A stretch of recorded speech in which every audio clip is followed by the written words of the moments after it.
The moment he slid that ring onto my finger, I felt my heart drop. Not in the way you'd expect. No butterflies, no tears of joy, just a cold, sinking dread. It wasn't just a ring. It was a symbol of everything I'd been ignoring for years. A cheap, gaudy piece of costume jewelry, barely worth the box it came in, and yet there I was, standing in front of a man I'd given 5 years of my life to, smiling like I was supposed to. Everyone around us was clapping, cheering, their phones flashing as they captured what they thought was the happiest moment of my life. But all I could think was, this is it? This is what I'm worth to papier-mâché to them? I didn't say anything. I couldn't. Not with his family there, not with my best friend sobbing like she'd just won the lottery, not with the restaurant staff bringing out a bottle of champagne we couldn't afford. I looked at him, at his wide grin, his eyes sparkling with what I thought was love, and I swallowed the lump in my throat. I told myself I was being shallow, that I was overreacting, that love wasn't about material things, but deep down, I knew. I knew this wasn't just about a ring. This was about me, about us, about everything I'd let slide because I thought I was building a future with someone who valued me. Spoiler alert, I was wrong. Let me back up. My name's Emily, and I'm 32 years old. I've spent most of my life trying to do things right. Grew up in a small town, worked 2 jobs through college, paid off my loans early, and built a career as a graphic designer that I'm damn proud of. I'm not perfect, far from it, but I've always believed in showing up, in being loyal, in giving more than I take. That's how I approached my relationship with Jake. We met at a mutual friend's barbecue 5 years ago. He was charming, funny, the kind of guy who could make a room laugh without trying too hard. He wasn't rich, and neither was I. We bonded over late-night tacos and dreams of a life we'd build together. Nothing fancy, just a home, maybe a dog, maybe kids someday. It wasn't about money. It was about trust, about partnership. At least, that's what I thought. Jake wasn't perfect either. He'd bounce between jobs, always chasing the next big idea. I supported him through it all, covered rent when he was short, helped him polish his resume, even designed a logo for his short-lived food truck venture. I didn't mind. I loved him. I believed in him. When he talked about our future, I saw it so clearly. A little house, a shared bank account, a life where we'd face the world as a team. So when he got down on one knee that night at our favorite Italian restaurant, I thought we'd made it. I thought this was the moment where all the late nights, all the compromises, all the times I'd bitten my tongue would pay off. Then I saw the ring. It wasn't just that it was cheap. I'm not a jewelry snob. I'd have been thrilled with something simple, something thoughtful. But this? It was a tacky, oversized cubic zirconia, set in a band that turned my finger green within a week. It looked like something you'd win at a carnival. I know that sounds harsh, but you had to see it. It was the kind of ring that screamed, I didn't try. And that's what hurt the most. 5 years, countless sacrifices, and he couldn't even bother to pick something that showed he knew me. I tried to brush it off. I told myself I was being materialistic, that I was letting my ego get in the way of love. I wore the ring, smiled through the engagement photos, and nodded when his mom gushed about how perfect it was. But every time I looked at it, I felt this gnawing pit in my stomach. It wasn't about the price tag. It was about what it said, that I wasn't worth the effort, that I was an afterthought. The weeks after the proposal were a blur. We started planning the wedding. Well, I started planning. Jake was too busy with his latest gig, some vague consulting job he swore was about to take off. I'd come home from work, exhausted, and find him on the couch, scrolling through his phone or playing video games. I'd ask for his input on venues or guest lists, and he'd shrug, say, "Whatever you want, babe." At first, I thought he was just stressed. I made excuses for him, like I always did. But then I started noticing things. Little things, but they added up, like how he'd get cagey when I asked about his work, how he'd leave the room to take certain calls, how he'd started working late but always smelled like perfume when he came home. I'm not proud of it, but I started snooping. I didn't want to be that person. but the ring was like a splinter in my mind, and I couldn't stop picking at it. One night when he was in the shower, I checked his phone. Just a glance, I told myself.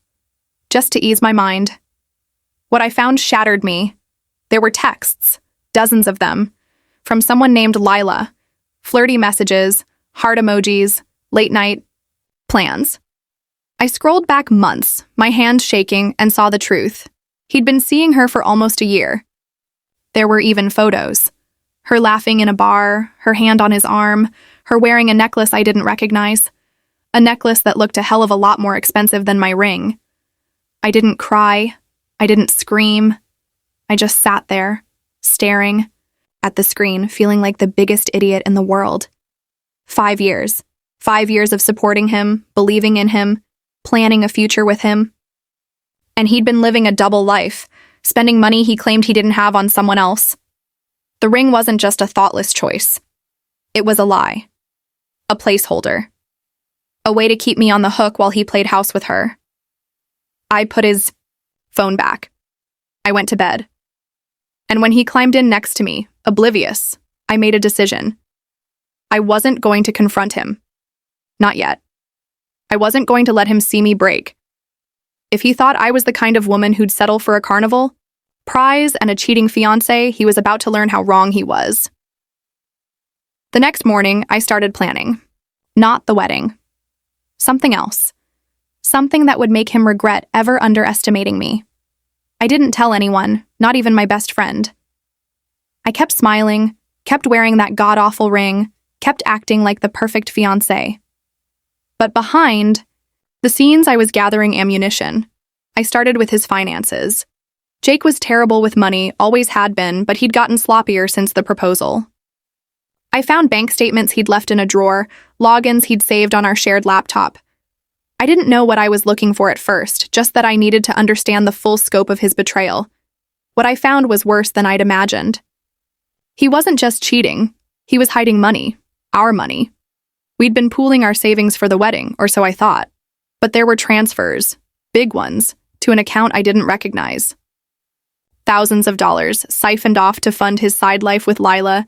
He'd even used my credit card for some of it, small enough charges that I hadn't noticed. Restaurants, hotels, that damn necklace. I felt sick, but I kept digging. I found receipts, emails, even a lease agreement for an apartment I didn't know about. He was planning to move in with her after the wedding, stringing me along until he could figure things out. I could have confronted him then. I could have thrown the ring in his face and walked away. But that would have been too easy. He didn't deserve a clean break. He deserved to lose everything, just like he'd tried to take everything from me. So I got to work. First, I secured my own finances. I opened a new bank account, moved my savings, and locked down my credit. I wasn't going to let him drag me down with him. Then I started gathering evidence. Screenshots of his texts, copies of his bank statements, timestamps of every lie he'd told me. I even tracked down Lila's social media, piecing together their timeline. She didn't know about me, that much was clear. He'd told her he was single, spinning the same charming lies he'd used on me. I didn't blame her. She was just another victim of his con. But she was about to find out the truth. The hardest part was keeping up the act. Every day I had to smile, kiss him, plan a wedding I knew would never happen. I'd catch him texting her when he thought I wasn't looking, and I'd bite my tongue so hard I tasted blood. But I stayed focused. I had a plan, and I wasn't going to let my emotions ruin it.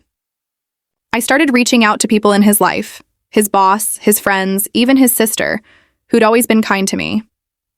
I didn't tell them everything, just planted seeds. Asked innocent questions about his work, his schedule, his new friends. I could tell they were starting to notice things too. His stories didn't add up, and the more I nudged, the more they questioned him. Then I went for the jugular.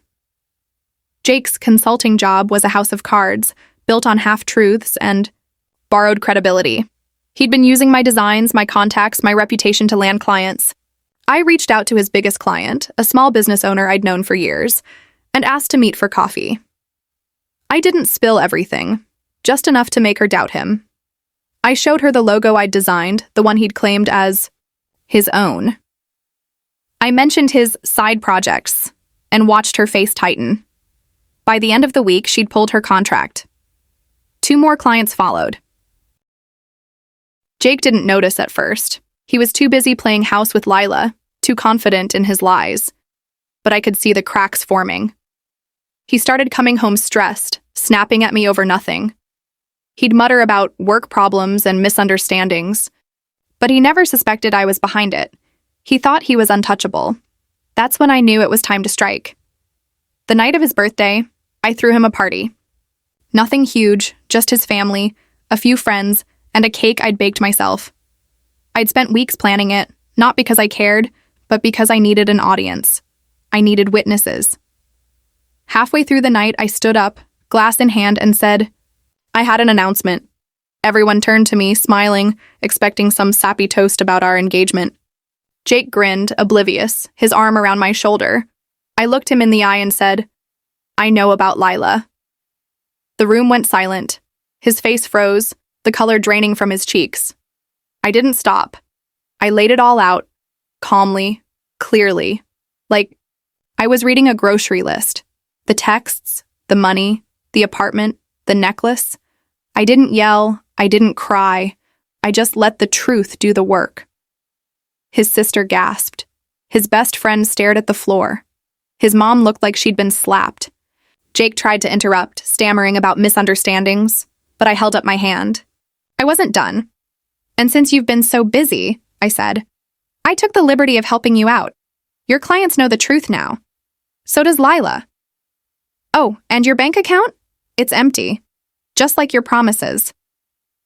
I slid the ring off my finger and dropped it in his drink. It sank to the bottom, glinting under the ice. Then I walked out. Behind me, I heard his mom start to cry, his sister yelling, his friends muttering. He didn't follow me. He couldn't. I'd taken everything. His lies, his secrets, his future, and laid them bare for the world to see. The next few months weren't easy. Breaking up is messy, even when you're the one in control. I moved out, cut contact, and started rebuilding. I threw myself into my work, landed a promotion, and even started therapy to unpack the years I'd spent ignoring red flags. Jake tried to reach out a few times. Apologies, excuses, even a half-hearted attempt to explain. I didn't respond. I didn't need to. He was done. Last I heard, he'd lost his job and moved back in with his parents. Lila blocked him after I sent her the screenshots. His friends stopped inviting him out. He's a ghost now, a cautionary, tale whispered at family gatherings. Meanwhile, I'm thriving. I launched my own design studio last month and it's already booked through next year. I'm not dating, not yet, but I'm open to it.